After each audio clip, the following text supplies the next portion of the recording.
یا علم سے جڑے ہوئے ہیں لیکن ان کے وسائل نہیں ہیں اتنے, ان کی مدد کی جائے. یا کوئی تکلیف میں ہے, کسی کوئی بیماری ہے, علاج ہونا ہے, ان کی مدد کرو.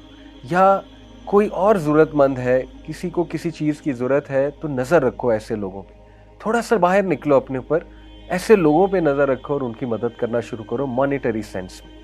نمبر 7 انہوں نے کہا استغفار کو بڑھا دو, بہت زیادہ بڑھا دو, کثرت استغفار کرو. استغفر اللہ توب الیہ, استغفر اللہ توب الیہ, استغفر اللہ توب الیہ. Very simple.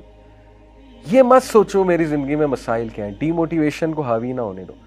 بس ایک بار ذہن سے نکال دو کہ مجھے کوئی مسئلہ نہیں ہے اور استغفار کرو. اے اللہ میری غلطی ہے, میری غلطی ہے, استغفر اللہ توب الیہ, استغفر اللہ توب الیہ. کیونکہ نبی صلی اللہ علیہ وسلم نے فرمایا جو کثرت استغفار کرتا ہے اللہ تعالیٰ اس کے لیے ریلیف ضرور نکالتا ہے اور اسے وہاں سے دیتا ہے کہ اس کا گمان بھی نہیں جاتا. اور نمبر 8 انہوں نے کہا کہ مجھ سے وعدہ کرو کہ جب تم پہ شدید ڈی موٹیویشن, مایوسی اور غم حاوی ہوگا تو اس دوران, اس مومنٹ میں تم نے وہ الفاظ اور وہ دعائیں کہنی ہیں جو ہمارے نبی کہا کرتے ہیں. ادھر ادھر کی چیزیں نہیں کہنی, جو مارکیٹ میں چل رہی ہیں وہ چیزیں نہیں, جو سنت سے ثابت الفاظ ہیں وہ کہنے ہیں. پرومس می دس. وہ کیا ہے؟ نبی صلی اللہ علیہ وسلم جب شدید غم میں ہوتے تھے, شدید کوئی تکلیف آتی تھی, ہمارے نبی کہتے تھے اللہ اللہ ربی لا اشرک بہ شیئا. اسی طرح ہمارے نبی کہتے تھے یا حی یا قیوم برحمتک استغیث. اسی طرح ہمارے نبی کہا کرتے تھے لا الہ الا اللہ العظیم الحلیم, لا الہ الا اللہ رب العرش العظیم, لا الہ الا اللہ رب السماوات و رب الارض و رب العرش الکریم. اسی طرح نبی صلی اللہ علیہ وسلم نے سکھایا کہ جب تم پہ ریگریٹ حاوی ہو جائے, تم کہو میرے ساتھ یہ کیوں ہوا, کاش ایسا ہو جاتا تو نہ ہوتا, کاش یہ ہو جاتا تو نہ ہوتا, تو کہو قدر اللہ و ما شاء فعل. انہوں نے کہا مجھ سے پرومس کرو تم یہ الفاظ کہو گے جب بھی تم پہ یہ کیفیات حاوی ہوتی ہیں, بجائے کہ ادھر ادھر کی چیزیں ٹرائی کرنے کی. اس نے کہا ٹھیک ہے میں یہ بھی کروں گی. نمبر 9 انہوں نے کہا کہ بیٹا ہر سچویشن سے جو ریلیٹڈ دعا ہے, خصوصاً واش روم میں جانے کی دعا, اللہم انی اعوذ بک من الخبث والخبائث, گھر سے نکلنے کی دعا, بسم اللہ توکلت علی اللہ لا حول ولا قوت الا باللہ. شام کو, رات کو سونے کے جو اذکار ہیں بیٹا وہ تھام لو, وہ کرو, ریگولر کرو. جتنے مواقع کی دعائیں تم کر سکتی ہو, خصوصاً ایسے جو واش روم کے انہوں نے کہا, اور رات سونے سے پہلے کی جو دعائیں ہیں. اور اس پہ میں آپ کو ایک اور بھی کیس اسٹڈی سنا دوں, ایک سٹوری سنا دوں. کسی نے مجھے بتایا کہ ان کو بہت نائٹ میئرز آتے تھے, حالانکہ رات کے اذکار بھی کیا کرتے تھے, لیکن انہوں نے کہا کہ سورہ ملک جب سے میں نے پڑھنا شروع کی میرے نائٹ میئرز ختم ہو گئے. سورہ ملک از امیزنگ. اور 10ویں چیز انہوں نے کہا کہ بیٹا اس دعا کو پکڑ لو, خاص اس دعا کو سخت تکلیف میں, لا الہ الا اللہ العظیم الحلیم, لا الہ الا اللہ رب العرش العظیم, لا الہ الا اللہ رب السماوات و رب الارض و رب العرش الکریم. یہ 10 پوائنٹس انہوں نے کہا کہ دیکھو تم نے ہر چیز تو ٹرائی کر لی ہے. اب دیکھیں کوئی سوچ سکتا ہے یار یہ تو اتنی لمبی ٹو ڈو لسٹ ہے, ہم سے تو پہلے ہی چیزیں نہیں ہو رہی. بات یہ ہے کہ جس کی جان پہ بنی ہوتی نا, جو بہت زیادہ پریشان ہوتا ہے وہ کچھ بھی کرنے کے لیے تیار ہو جاتا ہے. ٹھیک ہے, وہ ہر ایک کے پاس گیا ہوتا ہے, اس نے تو پیسے کتنے لگائے ہوتے ہیں, وہ تو عاملوں کے پاس گیا ہوتا ہے. تو کیا یہ 10 چیزیں اس کے مقابلے میں کوئی بہت لمبی لسٹ ہے؟ میں تو نہیں سمجھتا. انشاءاللہ یہ 10 چیزیں کی جا سکتی ہیں, تو ان 10 چیزوں کو ٹرائی کریں. سٹوری یہاں ختم نہیں ہوئی. ان سسٹر نے کہا میں 1 مہینے شیخ کے پاس آئی 1 مہینے بعد, اور میں نے انہیں کہا کہ الحمدللہ میں نے وہ 1 مہینہ چیزیں ٹرائی کی ہیں, وعدے کے مطابق میں نے صبر کیا اور میں نے جاری رکھا ان چیزوں کو. اللہ نے مجھے ریلیف دے دیا, اللہ نے مجھے شفا دے دی ہے, میں خوش ہوں. اور یقین کریں کہ اس نے کہا کہ میں کچھ سال بعد آئی انہی شیخ کے پاس. الحمدللہ میرے 3 بچے تھے, میرے ساتھ 3 پیارے بچے تھے میرے. وہ شیخ بڑا حیران ہوئے یہ کون ہے. شی سیڈ شیخ میری شادی بھی ہو گئی, اللہ تعالیٰ نے مجھے 3 بچے بھی دے دیے, اور کافی سالوں بعد وہ گئی ہوں گی. تو یہ اپنی وہ سکسیس سٹوری سناتی ہیں. دیکھیں یہ جو 10 چیزیں ہیں یہ وہ چیزیں ہیں جو ہمارے نبی صلی اللہ علیہ وسلم کی ہوئی نصیحت والی چیزیں ہم لوگوں کے پاس چاہتے ہیں. اس کا یہ مطلب نہیں کاؤنسلنگ نہیں کروا سکتے یا کسی اچھے سے مشورہ نہیں کر سکتے, لیکن بتانے کا مقصد یہ ہے جب تک بھائیوں اور بہنوں آپ خود چیزیں ٹرائی نہیں کریں گے, اللہ کے قریب خود سے نہیں ہوں گے, دوسروں پہ زیادہ ریلائی کریں گے، آپ کا توکل اللہ پہ نہیں ہوگا، تب تک گارنٹی کوئی نہیں ہے کہ آپ کو سکون ملے یا چیزیں حل ہوں۔ دیکھیں خدا نہ خواستہ اگر مسئلہ حل نہ بھی ہوا، یہ 10 چیزوں سے کم از کم اللہ کے ساتھ آپ کا تعلق اتنا اسٹرانگ بن جائے گا اور آپ کو ذہنی اور قلبی سکون ایسا مل جائے گا کہ انشاءاللہ تعالیٰ آپ کو زندگی گزارنے کا مزہ آئے گا۔ لیکن یہ بھی امید کریں کہ انشاءاللہ مسئلہ بھی 100% حل ہو جائے گا۔ تو یہ 10 چیزیں ضرور کریں۔